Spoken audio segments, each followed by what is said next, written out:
Hallo, willkommen beim 1000 Wecker Report. Heute mit dem Thema grünes Licht für Gold 2500 in den nächsten 6 bis 8 Monaten.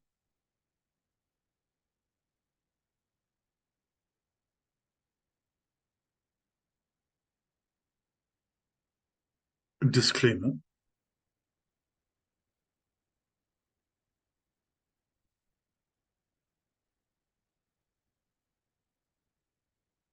Heute im Artikel vom Aktionär wird die Gold-Rallye für die kommenden 6 bis 8 Monate auf 2500 Dollar beschrieben. Sehen Sie auch den Link in der Beschreibung. Es ist logischerweise der gleiche saisonale Zeitraum, wie wir ihn bereits für Silber in unseren letzten Videos aufgezeigt haben.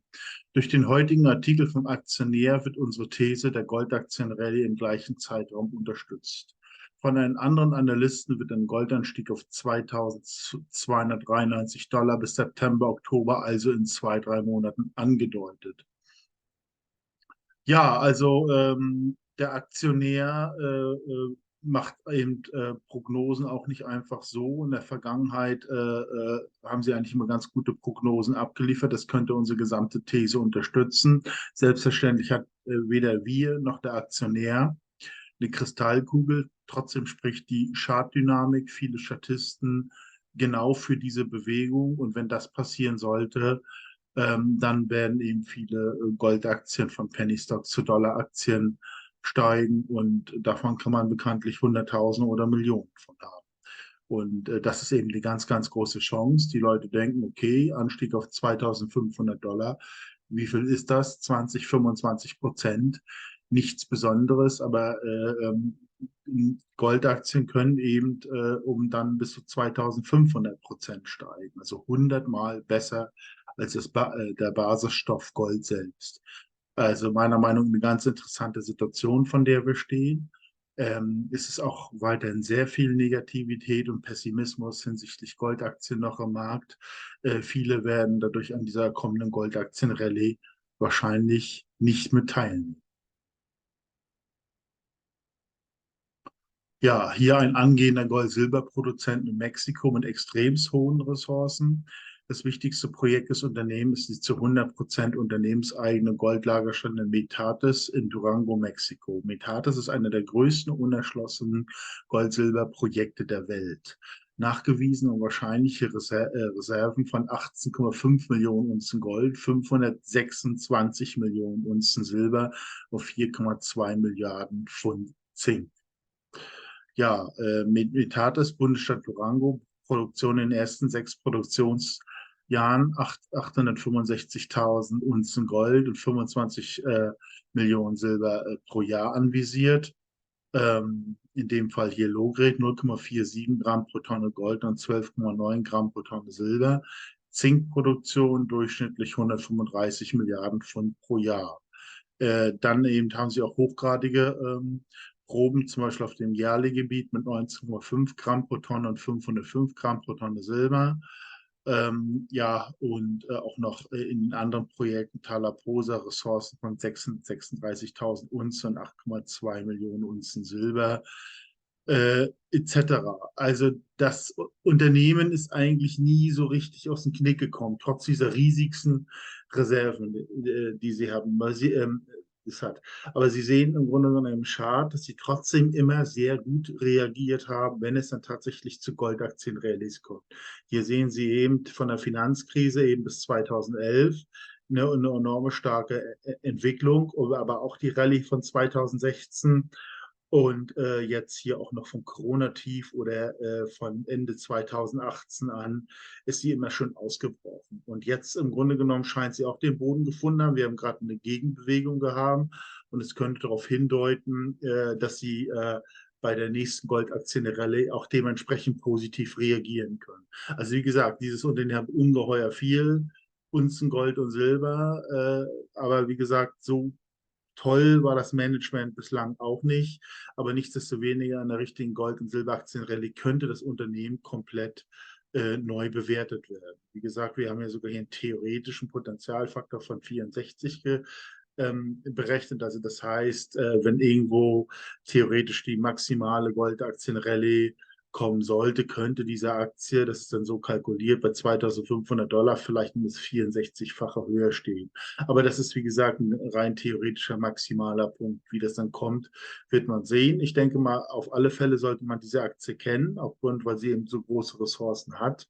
Und sie könnte durchaus sich auch als ein Gewinner jetzt im kommenden Goldaktienboom entpuppen. Wie gesagt, das ist auch natürlich immer keine Kaufempfehlung, einfach nur ein Überblick, was für attraktive Unternehmen es im Augenblick, also wie günstig die bewertet sind, immer noch. Ja, nochmal generell zu Gold. Also Gold könnte analog der 1970er Jahre von 2.000 $ auf 8.500 $ steigen. Ja, die Chartdynamik ist eben ähnlich wie in den 1970er, 1980er Jahren. Sie sehen das hier genau wie hier. Eigentlich ist dasselbe scheinbar, nur mit einer Null mehr. Also damals ist hier Gold von 1970 von 35 $, als Nixon die Goldbildung losgelassen hat, ist es dann von 35 $ auf 200 $ gestiegen. Es hat dann 100 $ korrigiert. Und jetzt hat sich dann wieder rangeschlichen oder beziehungsweise dann von 100 $ auf 200 $, dann nochmal alle rausgeschüttelt worden. Und meiner Meinung nach sind wir genau der identischen Situation, damit keiner, möglichst wenig Leute an den Goldboom teilnehmen sollen. Und wenn das Rausschütteln dann maximal erfolgt ist, den Leute ungeheuer negativ ist, ist eben denkbar, dass es eine super Eruption gibt, eben bei Gold. Damals war es von 200 $ auf 850 $ von einem Jahr. Und das wäre eben analog heute von 2.000 $ auf 8.500 $. Damals hat das eben zur größten Goldaktienrallye aller Zeiten geführt. Hier sehen Sie die Werte. Von 15 oder 20 Cent ging es auf 10, 20, 30 $. Das heißt, nicht selten konnte man aus 1.000 $ 100, 200, 300.000 machen. Absolut unglaubliche Chance. Und das könnte sich wiederholen. Wie gesagt, mit unseren Goldpreisprognosen, da verlassen wir uns komplett auf eben gute Chartisten, die das, denke ich mal, besser im Griff haben. Wir sagen aber auch, und Michael Oliver, von dem ich auch öfters berichtet habe, der glaubt auch an ähnliche Eruptionen, jetzt wie in den 1980er Jahren oder 1979er Jahren. Er hat das aber natürlich auch miterlebt, das muss man ganz klar sagen. Es muss nicht identisch sein. Aber gewissen Anstieg, wie eben der Aktionär jetzt eben auch meint und was ja unsere Meinung ist, in den nächsten 5 bis 8 Monaten Gold 2.500 absolut möglich und das reicht für eine Goldaktienrallye auf alle Fälle aus, weil diese Goldaktien so exorbitant unterbewertet sind und die werden quasi durch diesen moderaten Anstieg zum Leben erweckt. Viele, was jetzt ein paar Pennies wert ist, kann dann 1 $ oder mehr wert sein. Und das ist eine ganz gewaltige Chance. Ja, welche Finanzereignisse liegen vor uns? Ähm, Das ist eben dieser moderate Anstieg auf Gold 2.500, Silber vielleicht irgendwas zwischen 40 und 50. Prozentual ist das gar nicht so viel, aber Pennygold-Aktien können eben, wie Sie das hier sehen, überproportional dann reagieren. Von 2 Cent zum Beispiel auf 36 Cent in wenigen Monaten. Das erhoffen wir uns selbstverständlich jetzt auch. Wir haben immer noch mit einer extremen Unterbewertung bei Goldaktien zu tun. Goldaktien versus Gold. Hier sind 1996 im Bärenmarkt, hat eigentlich jetzt den Boden gefunden und Statisten meint, dass es einen überproportionalen Ausbruch gibt. Weiterhin werden zum Beispiel Senior- und Junior-Goldaktien in Verbindung, in Relation gesetzt und sehen, dass die Junior-Aktien völlig unterbewertet sind im Vergleich zu Senior-Aktien, wie zum Beispiel die Barricks und Newmines dieser Welt. Ja, die Frage ist, wie hätte man 1970 den Goldaktienbullenmarkt optimal gespielt? Wie gesagt, ist nur der Blick zurück. Einfach um vielleicht das eine oder andere für die Zukunft zu lernen.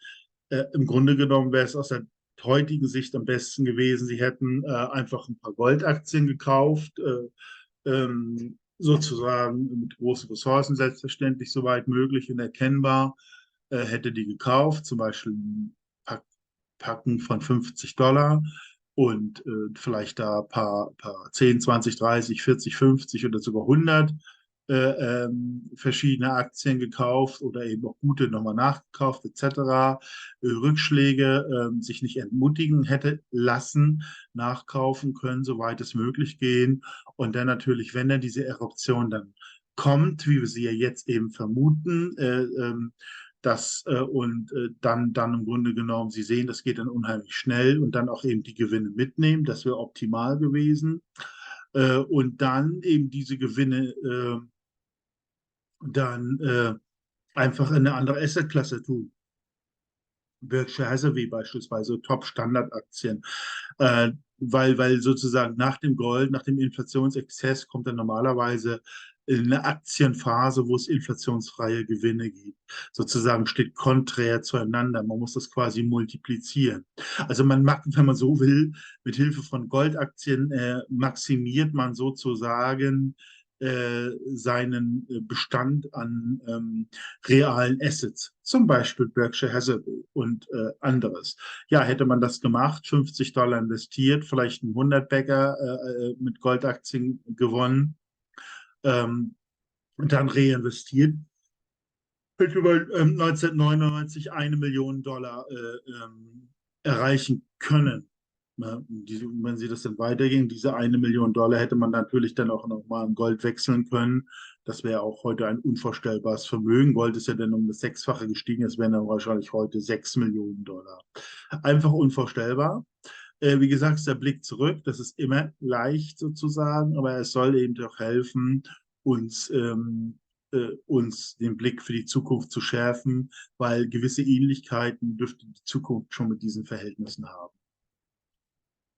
Ja, Ereignis 2, Ereignis 3, je höher die Goldaktien steigen, es ist im gewissen Sinne auch ein Krisenbarometer. Die Minen können verstaatlicht werden, das eigene Bankensystem könnte schwächer sein, es könnte Abhebegrenzen, irgendwelche Probleme aller Art geben. Das muss man sich bewusst sein. Also sollte man die Goldaktiengewinne schon im relativ frühen Stadium realisieren und zum Beispiel mehr Gold und Silber oder andere Sachwerte von zu kaufen, aus quasi seine eigene Bank werden, weil wir die Entwicklung, sage ich mal, nach dieser Welle mit den Goldaktien kaum einschätzen können. Fakt ist, 1980 war das, könnte man das sagen, es ist hier, das ist hier also Gold in der Dow in Verhältnis gesetzt, gab es, sage ich mal, einen ökonomischen Tiefpunkt und man konnte für eine Unze Gold einen Dow kaufen. Und 1999, ich hatte das jetzt auch schon erwähnt, eben musste man 44 Unzen hinlegen.